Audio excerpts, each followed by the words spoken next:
Assalamualaikum warahmatullahi wabarakatuh. Alhamdulillahirabbil alamin wa bihi nasta'inu ala umuri dunya waddin. Wassalatu wassalamu ala asyrofil anbiya'i wal mursalin wa ala alihi wa sahbihi wa man tabi'ahu bi ihsan ila yaumiddin. Alhamdulillah, kita masih dipertemukan di hari ini untuk melanjutkan pembelajaran kita. Yang sekarang kita masuk di chapter 6 with title We Have Been to an Orphan Home. We Went There Last Sunday.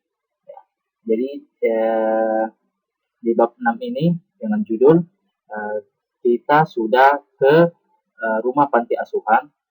Kita pergi ke sana di pekan lalu. Tujuan pembelajaran kita di pertemuan kali ini, kita akan membahas to communicate past happening which is related to the present moment. Jadi kita akan mengkomunikasikan, membicarakan kejadian yang telah lalu yang mana yang masih berhubungan dengan kejadian yang sekarang. Ya, supaya apa? Supaya kita membagikan informasi dengan orang lain, melaporkan apa yang terjadi apa yang telah terjadi sebelumnya kepada orang lain, dan memberikan sebuah penjelasan. Untuk lebih jelasnya, mari kita menyimak percakapan dan mendengarkan percakapan di video berikutnya atau di slide berikutnya.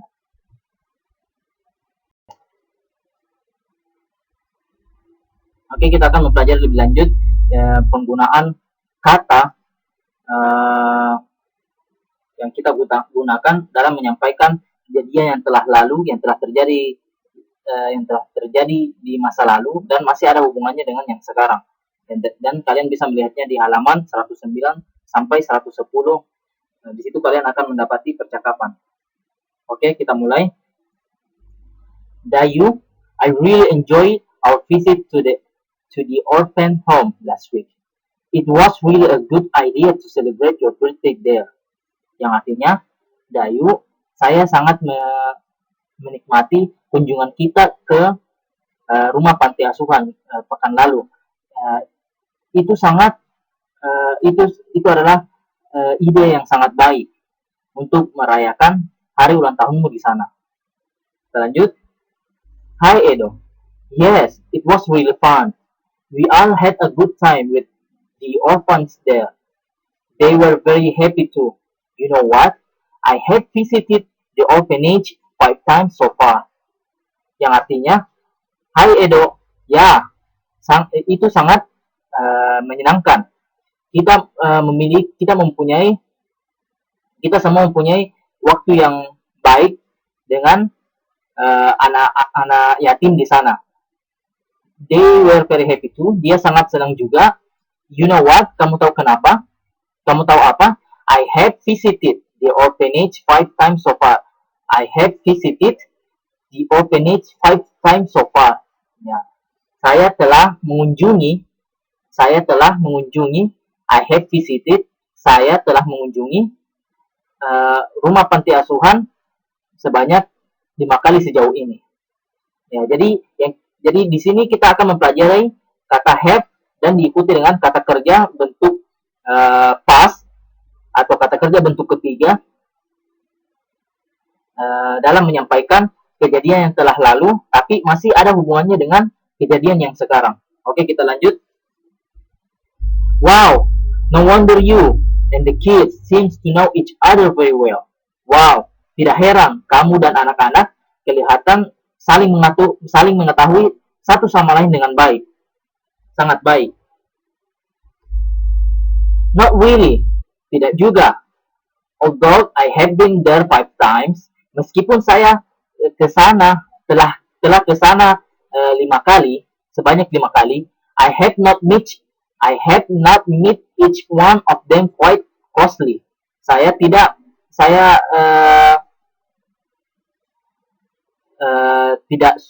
pernah, ya. Saya telah tidak bertemu salah satu dari mereka dengan cukup dekat. I have met Riri 3 times. Saya telah bertemu dengan Riri 3 kali. But I have not had a chance to talk to her personally. Tapi saya telah tidak mempunyai sebuah kesempatan untuk berbicara dengannya secara perorangan. She has been very busy lately. Dia telah sangat sibuk akhir-akhir ini. I have never been to an orphanage even once. Saya tidak tidak pernah ke rumah panti asuhan bahkan sekali.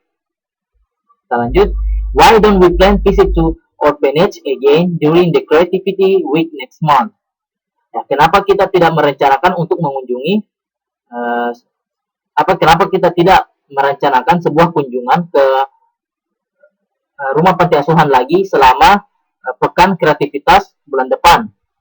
Our class has never had a program for children in an orphan home. Kelas kita tidak pernah memiliki program untuk anak-anak di rumah panti. Kita lanjut.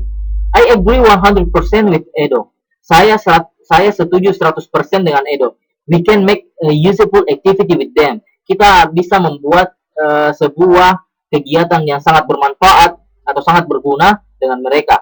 We chip in to buy snacks. Kita akan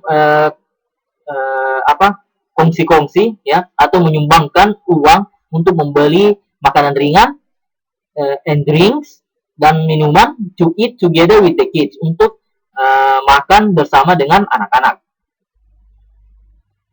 That will be great. Nah, itu sangat baik. I cannot wait. Saya tidak bisa menunggu lagi. My sister has just been to an orphanage too last week. My sister has just been to an orphanage too.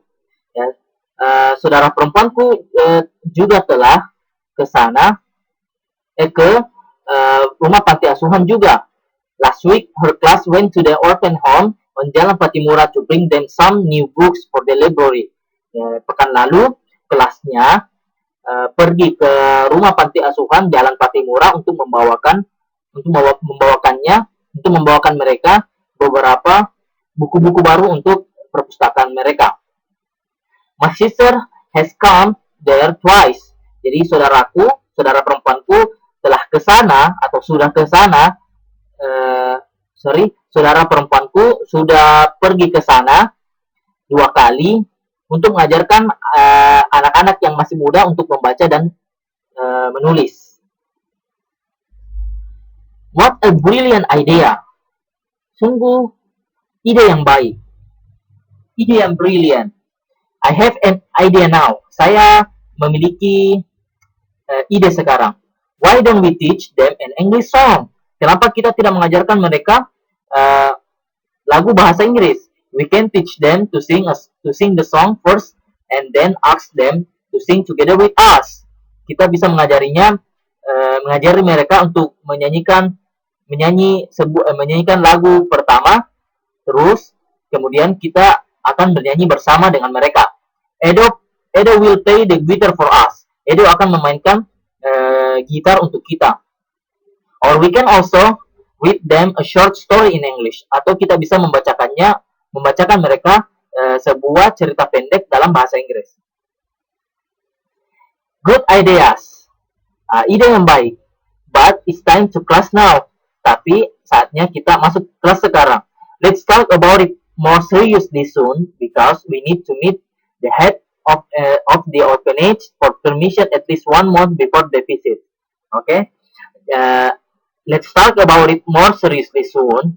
Ya, jadi mari kita berbicarakan tentang ini lebih serius lagi segera, because we need to meet, karena kita harus bertemu the head of the orphanage, kepala panti asuhan, for the permission, untuk izin at least 1 month, setidaknya sebulan before the visit, sebelum kita mengunjungi.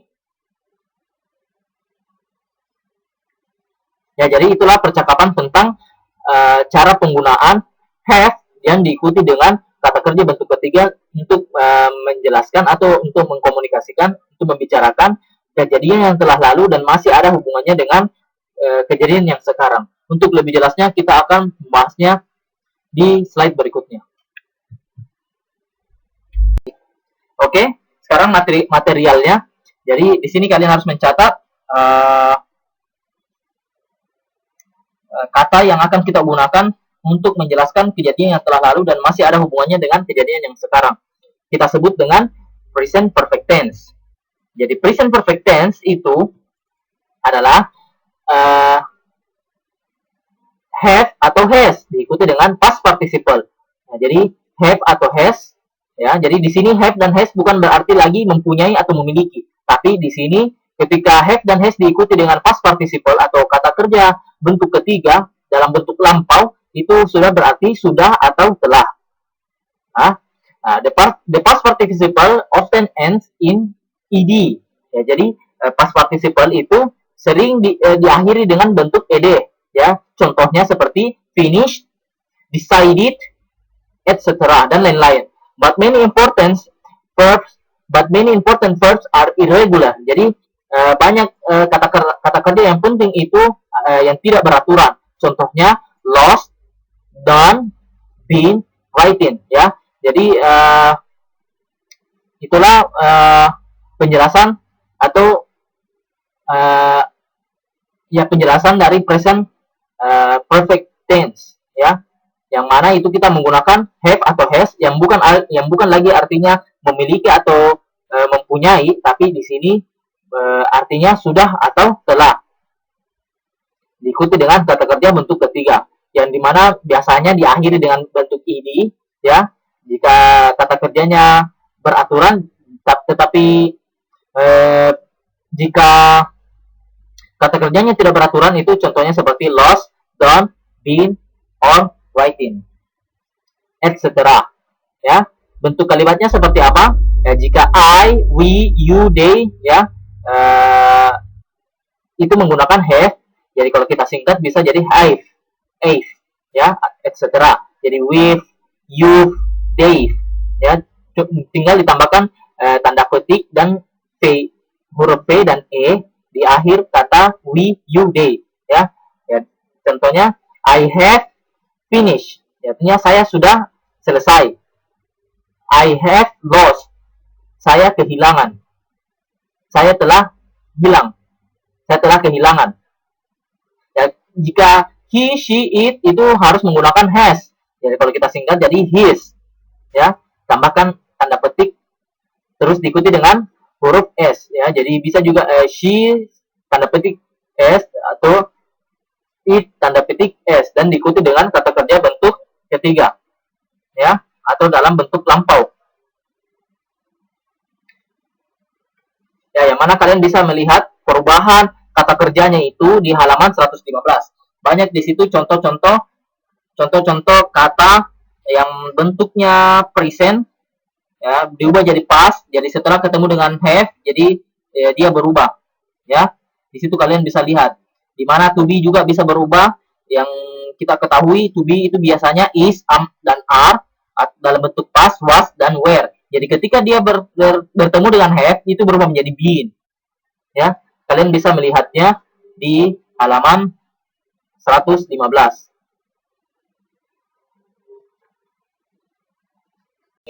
Oke, untuk tugasnya kalian bisa melihatnya di halaman 113. Di sini kalian akan melengkapi sebuah paragraf tentang Riri that you have known from conversation before, ya, yang kalian telah ketahui pada percakapan sebelumnya di halaman 111, ya. Di halaman 111 itu kalian baca dulu tentang percakapan Siti, Dayu, Udin, ya, Siti, Dayu, dan Udin, ya, di mana dia berbicara tentang sebuah rumah panti yang dimana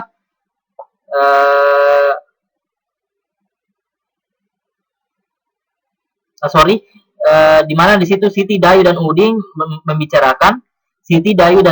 membicarakan tentang anak yatim yang bernama Riri, ya di halaman 111. Dan untuk melengkapinya kalian dan untuk tugasnya itu kalian melengkapi sebuah paragraf di halaman 113 ya. Di sini kalian cuma hanya menambahkan have atau has ya, tergantung dari subjeknya. Dan kalian bisa juga lihat sesuai dengan percakapan di halaman 111. Tinggal kalian pindahkan di halaman 113 untuk mengisi kekosongan pada paragraf tersebut yang sesuai dengan informasi yang ada di percakapan di halaman 111. Saya kira cukup. Sekian untuk pertemuan kali ini. Saya menutupnya dengan membaca doa kafaratul majelis. Subhanakallahumma wa bihamdik asyhadu an la ilaha illa anta astaghfiruka wa atubu ilaik. Assalamualaikum warahmatullahi wabarakatuh.